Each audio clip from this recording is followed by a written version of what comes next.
अस्सलाम वालेकुम everyone, welcome to my channel love space cheerful lovers. तो कैसे हैं आप सब? होप आप सभी अच्छे होंगे। मैं भी ठीक हूँ, अभी तक तो कहा जा सकते हैं। तो बिना वक्त ज़ाया किए हम शुरू करना चाहेंगे कहानी इश्क दा रंग सफ़ेद पार्ट 21। सीधा स्टोरी से शुरू करते हैं। आरुषि सारा को गोद में लेके घर से निकल जाती है। पीछे पीछे काजल भी निकलती है, लेकिन काजल की जो आई है वो बहुत चिल्ला रही थी। लेकिन इन सब से कोई मतलब थी नहीं आरुषि पीछे मुड़कर भी नहीं देखती है, वो बस उस साइड से निकल जाती है। उसकी मन में बस यही चल रही थी कि न जाने माधवी जी कहाँ पर होगी। वो बेख्याली में बस आगे बढ़ रही थी। पीछे से काजल बहुत बार आवाज लगाती है, आरुषि सुन तो, कहाँ जा रही है तू? वो सारा को अच्छे से अपनी गोद में ली थी, बाहों में एक हाथ से ग्रैब करती हुई बस चल रही थी। सारा पुटक पुटक के रो रही थी। आई के पास लेके चलो, मुझे आई के पास जाने हैं। तभी आरुषि बोलती कि हाँ बच्चा, बॉडी लेके जाएंगे ना तुम्हें, आपकी आई के पास लेके जाऊंगी, आप फिक्र मत करिए और आप रोना बंद करिए। और तभी एकदम से काजल थोड़ी जोर से आवाज लगाती है, आरुषि कहाँ जा रही है, तू सुन तो ले। तभी आरुषि रुक जाती है। काजल भाग के आती है थोड़ी। वैसे तो उसकी गोद में भी उसके छोटा सा बेटा था। पागल है क्या?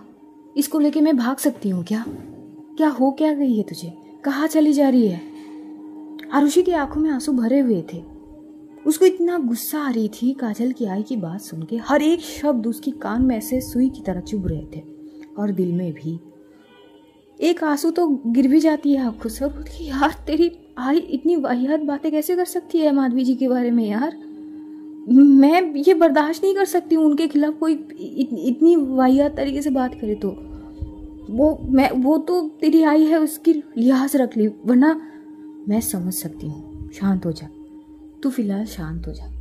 मैं समझ सकती हूँ तेरी क्या हालत है। यार वो कहाँ पर होंगी, किससे पूछे? एक काम करते ना, आसपास ढूंढते हैं। दोनों ही माधवी को अच्छे से ढूंढ रहे थे, हर एक जगह जा रहे थे, पूछ रहे थे माधवी के बारे में, लेकिन किसी ने भी माधवी का पता दे ही नहीं पाया अब तक। आरुषि और ज़्यादा परेशान हो रही थी, मन बैठे जा रही थी उसकी, क्योंकि धीरे धीरे वक्त भी ख़त्म हो रहे थे। दोपहर से ज़्यादा वक्त हो चुके थे, लगभग 3 बजे के आसपास। ढूंढ ढूंढ के अब ये दोनों ही पूरी तरह से थक चुके थे। अब क्या करे जाए? आरुषि की मन में बस अजीबे अजीबे चीज़ें आ रहे थे कि कहीं माधवी को कुछ हो तो नहीं गई।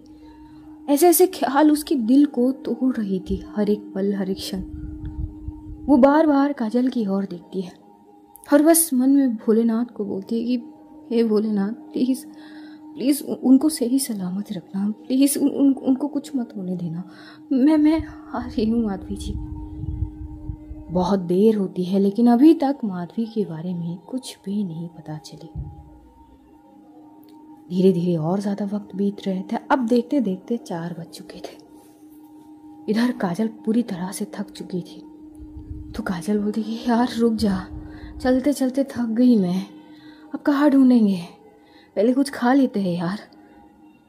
तभी आरुषि बोलती कि यार मेरे गले से खाना नहीं निकलेगी यार, उतरेगी नहीं। सारा की सोच ले, उससे तो कुछ खिलानी चाहिए ना हमें। तभी आरुषि बोलती हाँ। तो ये लोग अब दुकान ढूंढने लगते हैं।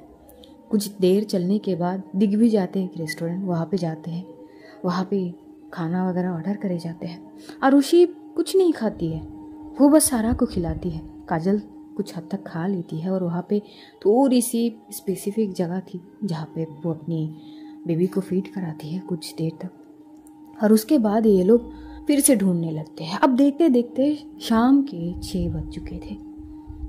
इधर आरुषि के घर से बार बार कॉल आ रही थी कि वो तो शाम तक आ जानी चाहिए, पर अभी तक उसकी कोई खबर नहीं थी।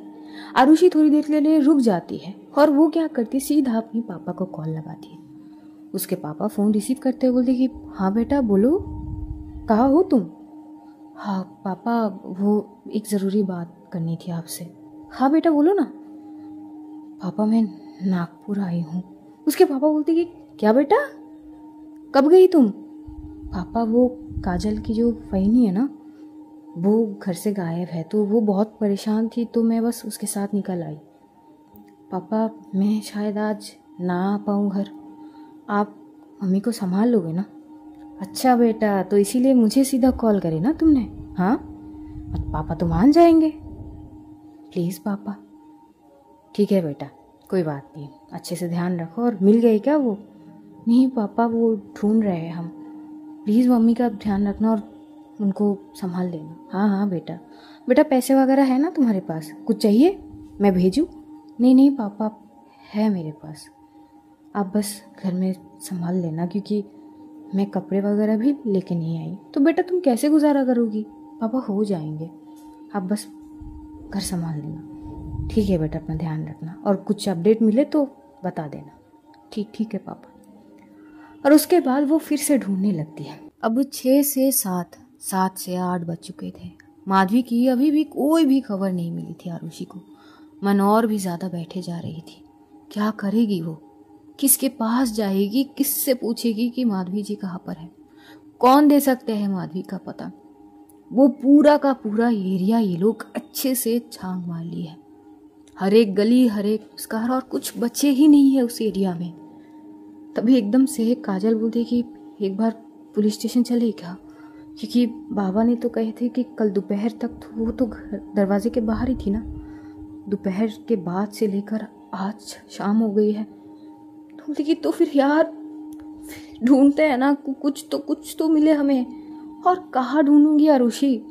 देखिए रात हो चुकी है, हम 2 हैं यहाँ पर और कोई नहीं है। एक तो आए थे आधे रास्ते तक, वो भी चले गए। हम दोनों कहाँ कहाँ भटकेंगे? सारा है, तू कब तक सारा को ऐसे लेके चलेगी? मेरे गोद में भी वो है, कैसे होंगे ये सारी चीज़? तू समझ ना। राजीव होता तो एक बात अलग होते, लेकिन आरुषि हार मानने के लिए तैयार थी ही नहीं। वो फिर भी ढूंढ रही थी। अब देखते देखते 8:30 बज चुके थे। काजल बहुत समझाती है कि ये बस पागलपंती है, ऐसे हम ढूंढ नहीं सकते हैं, हमें इंतज़ार करनी पड़ेगी, कम से कम रात बीत जाने दे, हम सुबह से फिर ढूंढेंगे। लेकिन आरुषि मानती नहीं है। नहीं, मैं उनको जैसे भी वो ढूंढ निकालूंगी। काजल अपनी सर पे हाथ मारती है कि आरुषि, मुझे भी फिक्र है उनकी, मुझे भी उनको ढूंढनी है। लेकिन आरुषि तू देख, पूरी अंधेरा हो चुकी है, हम कहाँ कहाँ भटकेंगे? तू सोच, कैसे समझाऊं मैं तुझे? तभी एकदम से ही आरुषि की दिमाग में पिन करती है और वो काजल की ओर देख के बोलती कि तेरे वहनी के कोई रिश्तेदार वगैरह नहीं है? काजल बोलती कि पहले भी बोली हूँ नहीं है। अरे पर उनका घर कहाँ पे है? अड़ोस पड़ोस में कोई तो होंगे उनको जो बहुत अच्छे से जानती हो, कोई तो होंगे। काजल थोड़ी चुप हो जाती है। आरुषि बोलती कि सोच, भले ही उनके आई बाबा नहीं है, पर उनके घर के आसपास कोई तो होंगे, चाचा चाची हो, मामा मामी हो, या कुछ भी रिश्तेदार तो होंगे ना जिनके पास वो थोड़ी देर के लिए भी जा सकती है। सोच ना, दिमाग चला काजल। काजल बहुत देर तक सोचती है, बोलती कि यार ऐसा तो मैं नहीं सोची थी, क्योंकि वहनी की आई बाबा के जाने के बाद वो कभी अपनी मायके गई ही नहीं, मुझे कैसे पता होगी? और शादी के बाद भी 1-2 बार उनके आई बाबा ही घर पे आए थे, हम कभी नहीं गए थे। मैं तो बस भाई के शादी के दिन ही उनके मायके वालों से मिली थी, और उसके बाद ना हमारे यहाँ से कोई उनके वहाँ पर गए हैं और ना ही ज़्यादा लोग उनके वहाँ से आए हैं, हमेशा बस उनकी आई बाबा ही। अरे तू ये सब छोड़ ना, तब क्या हुई थी वो देखने की बात नहीं है। तू बस ये बता कि तेरी बहनी की घर कहाँ पे थी पहले, बस इतना बता देना, हम वहाँ पे चलते हैं ना यार, मन की तसल्ली के लिए चले जाते हैं एक बार। अगर वो वहाँ पर नहीं होंगी तो कोई बात नहीं, वहाँ पर हम ठहर लेंगे रात को, कहीं पे भी कुछ ना कुछ हो जाएगी ना, और उसके बाद हम सवेरे से फिर ढूंढने लगेंगे। तू समझ ना यार। अभी काजल बोलती कि तू पागल है क्या? बहुत दूर है, यहाँ से लगभग 3 घंटे लगेंगे। अरे लगने देना 3 घंटे, क्या ही बिगाड़ जाएगी? सुबह से घूम ही रहे हम, जब इतनी घंटे की परवाह नहीं करी तो आप 3 घंटे की परवाह क्यों करे? 8:30 बज रहे हैं ना, 12 बजे तक तो पहुंच ही जाएंगे। चल ना, फिर वहां पे ठहर लेंगे ना, अगर नहीं मिले तो सवेरे फिर ढूंढेंगे। आरुषि शॉक थी और वो एकदम से बोली कि तू पागल हो गई है। आरुषि, पागलपन इतना नहीं होनी चाहिए। अरे यार वो बाद में देखेंगे। अच्छा ठीक है, तुझे नहीं जानी, तू मत जा, तू यहीं पे रुक जा, या तू घर वापस जा। तू बस मुझे पता बता दे, मैं ढूंढ लूंगी और सारा मेरे साथ चलेगी। काजल अपनी सर पे मारती है, वो ऐसे उसको अकेले भी नहीं छोड़ सकती ना। तो वहाँ से ये लोग थोड़ी और आगे बढ़ते हैं चलते हुए, और उसके बाद एक कैब कर लेते हैं और 3 घंटे की जर्नी ये लोग करते हैं। पूरे रास्ते भर न जाने क्या क्या ख्याल आ रही थी आरुषि को। बस मन में एक चीज़ बार बार वो बोल रही थी कि भोलेनाथ कम से कम आरुषि के लिए उसकी आई को सही सलामत रखना, बस वो मिल जाए। और इसी दौरान जो काजल है उसके घर से उसे कॉल आते हैं। उसकी आई कॉल करती है तो काजल भी उनसे काफ़ी रूडली बात करती है और बोलती है कि मेरी खबर लेने की ना कोई ज़रूरत नहीं है आई आपको, मैं अभी भी वहिनी को ढूंढ रही हूँ और जब तक ना मिले ना तब तक ढूंढूंगी। यही बोलते हुए कॉल डिस्कनेक्ट करती है। वो अपनी हस्बैंड से भी कुछ हद तक बात कर लेती है। इधर आरुषि की मम्मी की बार बार आरुषि को कॉल आ रही थी, लेकिन आरुषि एक भी कॉल उठाती नहीं है।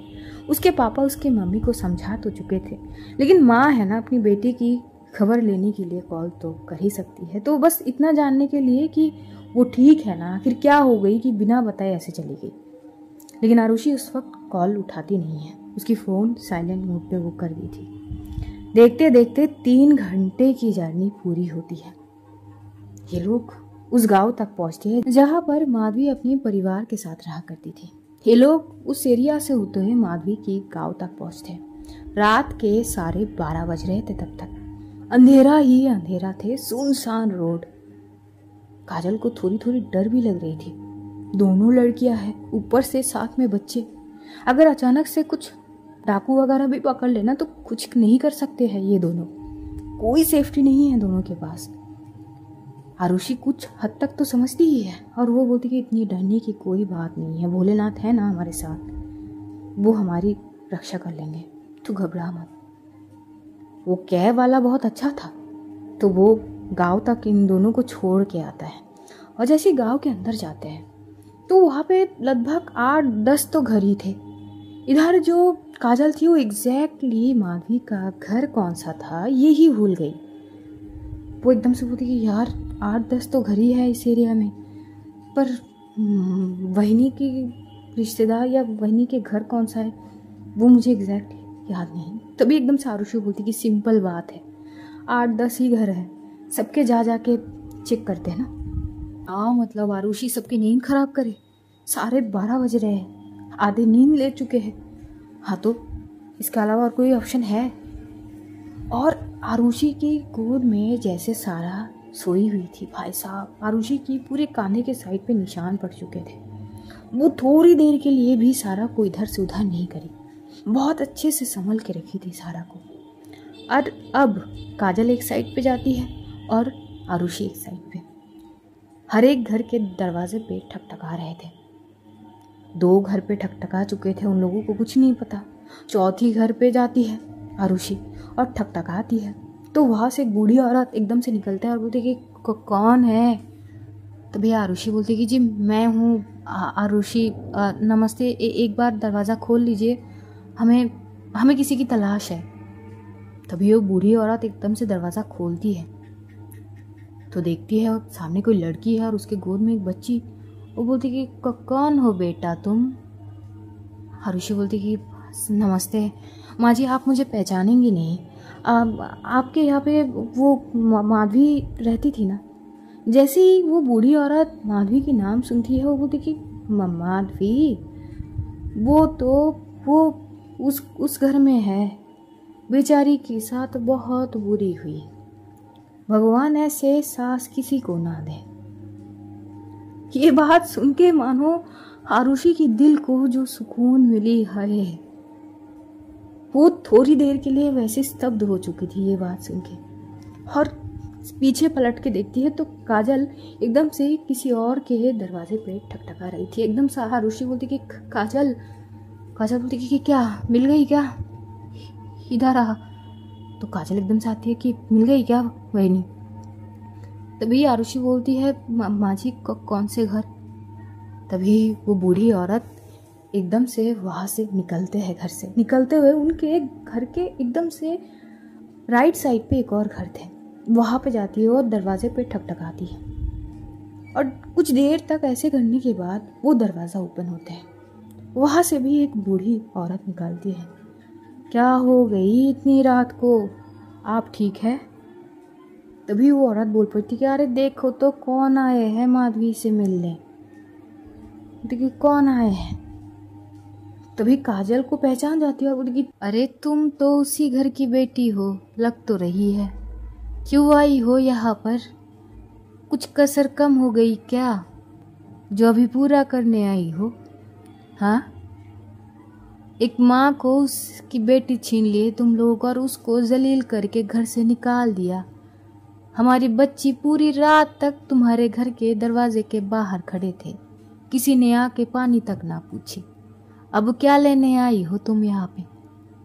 इधर तभी एकदम से आरुषि बोलती कि माँ जी हम माफ़ी चाहेंगे, बस वो उनकी बेटी मेरे पास है, उसकी तबीयत ठीक नहीं है, एक बार उनसे मिला दीजिए हमें। तो इन दोनों के हालात ठीक नहीं थे क्योंकि सुबह से ये दोनों भाग रहे थे।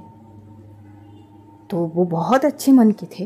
वो एकदम से बोलते कि अंदर आओ अंदर आओ, और वो एकदम से लाइट ऑन करते हैं, घर के अंदर लेके जाते हैं।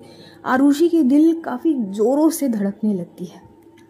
उसकी हाथ शेक कर रहे थे, उसको पसीने आने लगती है। शायद अब माधवी सामने होगी तो वो क्या रिएक्ट करेगी उसे समझ नहीं आ रही थी। उसके हाथ पैर कांपने लगती है। काजल देखती है और उसकी हाथ पकड़ लेती है। शांत हो जा, मिल गई ना, अब थोड़ा शांत हो जा प्लीज़। और तभी वो बूढ़ी माँ अंदर जाते हैं। 2 रूम की बस छोटा सा घर था। तभी दूसरे कमरे से अचानक से माधवी मानो भाग के आती है। आरुषि, उसकी दिल तो काफ़ी ज़ोरों से धड़क ही रहे थे, हाथ पैर काँप रहे थे। न जाने क्यों उसके आंखें बार बार भर आ रहे थे और वो बार बार खुद को कह रही थी कि आंसू गिरने नहीं देनी है। लेकिन जैसे ही अचानक माधवी उसके सामने आती है, माधवी की हालत को देखते ही बस एक क्षण माधवी की ओर नज़र देती ही उसके आंखों से आंसू गिर जाते हैं। माधवी की हालत ठीक नहीं थी, होठ सूख चुके थे। इतनी हद तक वो रोई होगी कि उसके आंखों में स्वेलिंग आ चुके थे। अब भी आंखें लाल थे और आंखों से लगातार आंसू बह रहे थे। हाथों में कुछ हल्की सी चोट आई हुई थी। उसके चेहरे से पता चल रही थी कि शायद एक पानी की बूंद तक नहीं ली उसने अपने मुंह में। ये सीन देखते ही आरुषि की दिल मानो जोर से रो पड़ती है। वो अपनी मुट्ठी को इतनी जोर से कंच लेती है, शायद अपनी इमोशन को खुद के अंदर समाने की कोशिश करती है। इधर माधवी आते ही सीधा आरुषि की गोद से सारा को लेती है और एकदम से बोलती है कि बच्चा बच्चा बच्चा आप आ गई, मैं आपकी आई, मेरी ओर देखो। तभी सारा एकदम से आंखें खोल के जब वो अपनी आई को देखती है तो वो जोर से रोने लगती है, अपने आई के गले लगकर फूट फूट के रोने लगती है। हाय, आप मुझे छोड़ के क्यों चली गई? आप मुझे लेके क्यों नहीं आई? मैं आपके बिना कैसे रही? आपको पता है मुझे आपके बिना बिल्कुल अच्छी नहीं लगती।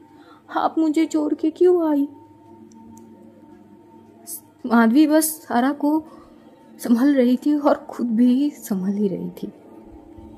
काजल की आंखों में आंसू आ चुके थे। साइड में आरुषि अब भी खड़ी थी। काजल आती है, आरुषि को साइड हक करती है। तो ठीक है। आरुषि के पास कोई जवाब नहीं थे। सबकी आंखों में आंसू भर चुके थे। किस तरह माधवी सारा को अपनी बाहों में एकदम से कैद करके रखती है कि दुनिया की कोई भी बुरी चीज उसे छू नहीं पाए। एक माँ जैसे अपनी बच्ची को अपनी अंदर सिमट के रखती है, बिल्कुल वैसी ही। अब मानो कि माधवी को उसकी जान वापस मिली है, उसकी सांसें वापस आ चुकी है। वो सारा की पूरी फेस को चूम रही थी, कभी गाल पे, कभी फॉरहेड पे, कभी चीक्स पे, कभी चिन पे, और कस के गले लगा लेती है। कुछ देर ऐसे करने के बाद माधवी काजल की ओर देखती है तो एकदम से वो उठ के आती है और काजल को हक करने जाएगी, पर काजल की गोद में उसकी बेटा था तो आरुषि उसके बेटे को अपनी गोद में लेती है। तब जाके माधवी काजल को कस के गले लगा रही थी और वो फूट फूट के रोने लगती है। काजल उसके सर पे सहलाती है कि बस वही नहीं, बस अब नहीं रोनी है, हम आ गए ना, बस शांत शांत हो जाइए। और वो सिसक सिसक के रोने लगती है। आरुषि को बहुत तकलीफ दे रही थी ऐसे उसका रोना। तभी वहां से जो बूढ़ी अम्मा थी वो आती है और आरुषि से वो बच्चा गोद में ले लेती है। बेटा तुम लोग बहुत थक गए हो, इधर बैठो, पानी लेके आते हैं। बैठाते, पानी लेके आते हैं, उन सबको पानी दिए जाते हैं। सारा को इतनी नींद आ रही थी अपनी आई को देख के, वो वहीं पर सो जाती है। और इधर काजल माधवी को संभल रही थी। माधवी कुछ भी बोलने जाएगी, इधर काजल बोलती कि बहनी कुछ भी सुनने की ज़रूरत नहीं है, आपको कुछ भी बोलने की ज़रूरत नहीं है। वहाँ पर क्या हुई है क्या नहीं इतना मैं समझ सकती हूँ, मैं आई नहीं हूँ। लेकिन फिर भी माधवी फूट फूट के रोने लगती है।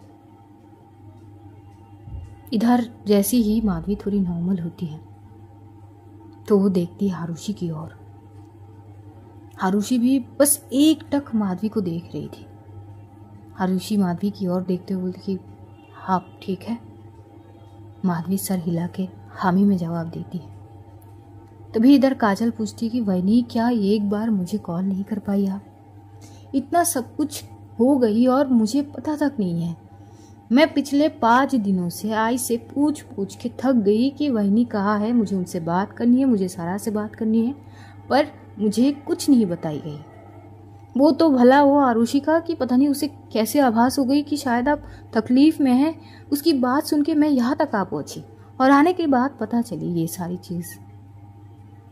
वैनी एक कॉल तो कर ही सकती थे ना आप।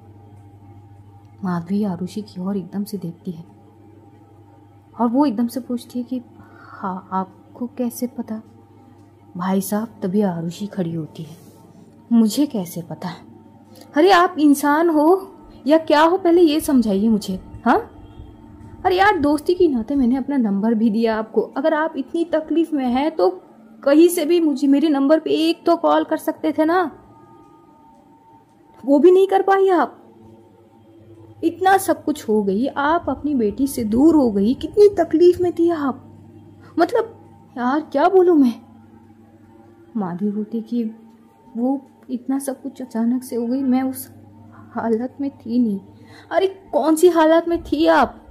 माधवी जी हर वक्त कोई नहीं आएंगे आपको बचाने के लिए। आज हम हैं, हम ना भी आ सकते थे।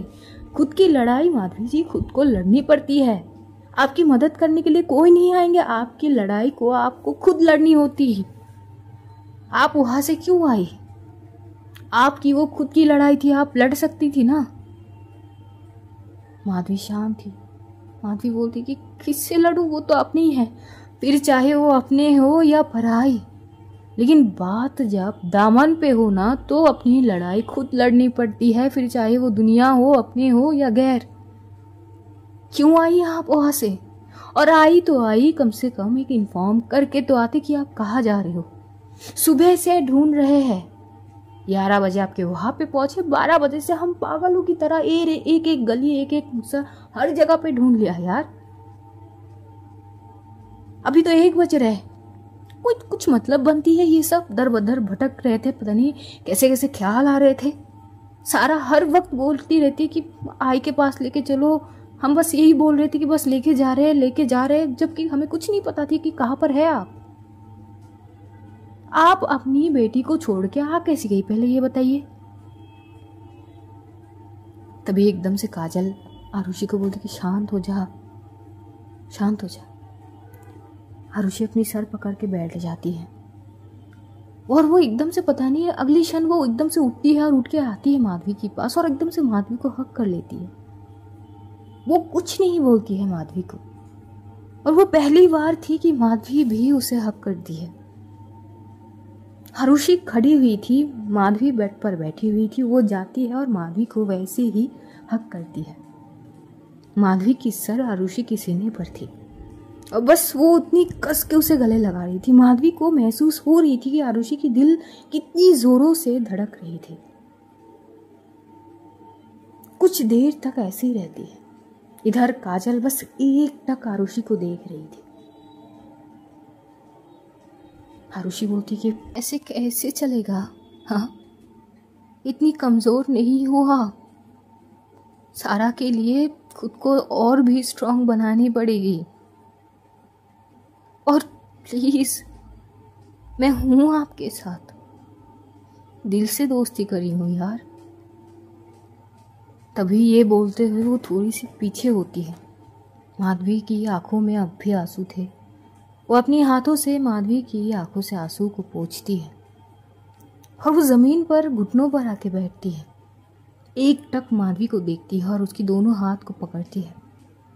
अब मुझे बताइए, और बिल्कुल सच बताएंगी, उस दिन जब मैं शादी से अचानक से घर गई थी, मुझे आपके चेहरे पर डर नजर आई थी, सहम सी गई थी आप। फिर मुझे कुछ आवाज़ सुनाई दी। मैं भागती हुई ढूंढने लगी कि कैसी आवाज़ थी वो। फिर मैं टेरेस पे गई और टेरेस पे ऐसा लगा कि कोई था, एकदम से मेरी आंखों के सामने से ओझल सा हो गया है। वो शख्स कौन था और क्या वो आपको परेशान करने के लिए गया था? आपके साथ कोई बदतमीजी? ये बात सुनते ही माधवी की आंखों से और आंसू आने लगती है। आरुषि बोलती है कि मैं रोने के लिए नहीं बता रही हूँ चीजें, मुझे सुनना है, प्लीज कोऑपरेट करिए। तभी माधवी बोलती है कि हाँ, वो उस दिन वो हमारे घर के। तभी एकदम से आरुषि बोलती कि हाँ पता है, वो पड़ोस में वो एक चाचा है, पता नहीं नाम, पता नहीं, उनका बेटा है ना, वो जो दुकान पे काम करता है। तभी माधवी चुप हो जाती है। माधवी की चुप्पी काजल को शॉक करती है। वो एक टक आरुषि की ओर देख रही थी। आरुषि की शक बिल्कुल सही थी। तभी वो माधवी की हाथ को और भी कस के पकड़ लेती है।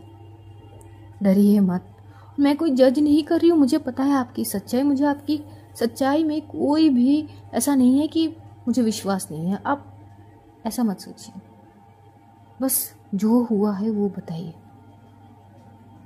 वो उस दिन तो घर पे कोई नहीं थे, आप सब तो शादी में चले गए थे, आई बाबा भी।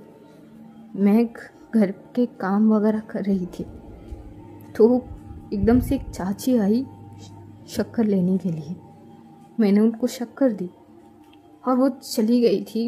मैं काम पे ध्यान थी तो दरवाजे लगाना भूल गई। फिर मैं रसोई में काम कर रही थी तो अचानक मेरे पीछे से आके वो चुप हो जा रही थी। बार बार उसके होंठ कांप रहे थे ये बोलते वक्त। आरुषि मुट्ठी खींच लेती है। पीछे से आके पकड़ लिया आपको? नहीं, वो पकड़ने की कोशिश करे थे। मुझे आवाज़ हो गई तो मैं चीखने लगी। फिर उन्होंने बदतमीजी करने लगे थे, बहुत गंदे गंदे बात भी करने लगे। और तभी अचानक दरवाजे पे ठकठका की आवाज़ से वो भाग गए। आरुषि को समझ आती है कि ये वही वक्त है जब वो अचानक घर पे गई थी। वो समझ जाती है, वो काजल की ओर देखती है। काजल को उस वक्त ये बातें यकीन नहीं थी, वो विश्वास नहीं कर रही थी, तो अब वो सर झुका लेती है। तभी आरुषि बोलती कि मुझे पता है। और उसके बाद क्या हुई? तभी माधवी फिर रोने लगती है। आरुषि बोलती कि रोने की वक्त नहीं है, आप रो चुके हैं ना इतने दिन से, अब बताइए क्या हुआ है। मुझे आप पे पूरा यकीन है कि आपने कोई गलत काम नहीं किया है। माधवी आरुषि को एक टक देख रही थी। इतना विश्वास कोई कैसे कर सकता है किसी के ऊपर? तभी वो बोलती है कि वो उस दिन बाबा स्कूल गए थे और सारा भी स्कूल गई थी। आई किसी पड़ोस के घर गई थी कुछ काम से। मैं घर पे अकेली थी। आई बस बोल के गई थी कि वो बस अभी आ जाएंगी। और वही मौका देख के वो भाई साहब फिर आ गए। मैं कमरे में थी और वो आते ही मुझे वो बिस्तर तक धकेल दिया और वो यही बोलते बोलते उसकी लव्स रुक चुके थे।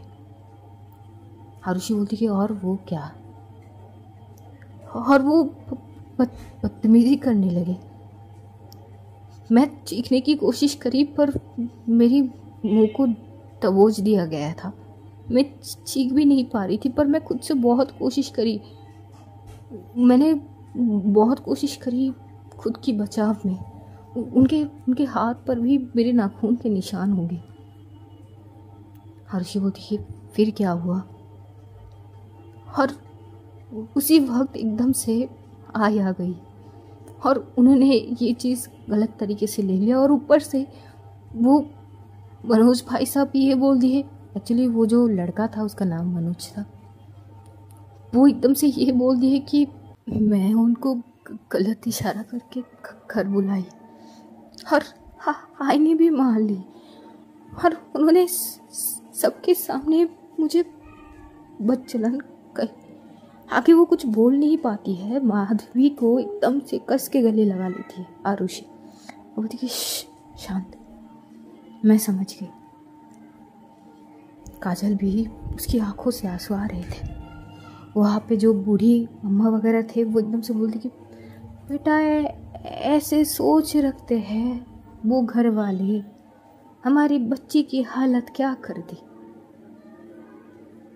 आरुषि कुछ नहीं बोलती है।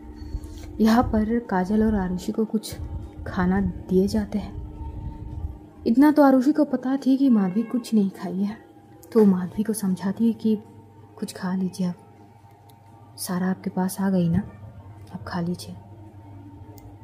आप कल सुबह आप मेरे साथ वहाँ जाएंगी। ये बात सुनते ही माधवी बोलती कि मैं अब उस घर में नहीं जाना चाहती।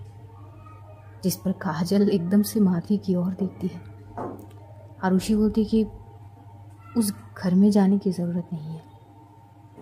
आप एक काम करें, आप कुछ दिन के लिए काजल के पास रहिए, उसके बाद हम बात की चीज़ बाद में देखेंगे, हम कल चले जाएंगे। वैसे तो रहने के लिए मैं आई नहीं थी, मैं तो बस एक बार आके आपको देख के चली जाऊंगी यही सोच कर आई थी। तो कल हम यहाँ से निकल जाएंगे, आप अपने कपड़े वगैरह। तभी ये बोलते हुए वो चुप हो जाती है, क्योंकि वो इतना समझ चुकी थी कि माधवी ने कोई कपड़े वगैरह वहाँ से लाए नहीं है। तो खाना वगैरह खाए जाते। अब छोटा सा घर था, वहाँ पे जगह कितनी होगी, दूसरे कमरे में उतना जगह नहीं थे, फिर भी वहाँ पर वो बूढ़ी अम्मा रह जाती है। और बाकी बचे कमरे में काजल, माधवी और आरुषि तीनों एक साथ सोने की कोशिश में थे। काजल तो सो भी जाते हैं, लेकिन पूरी रात भर ना माधवी सो पाती है ना ही आरुषि।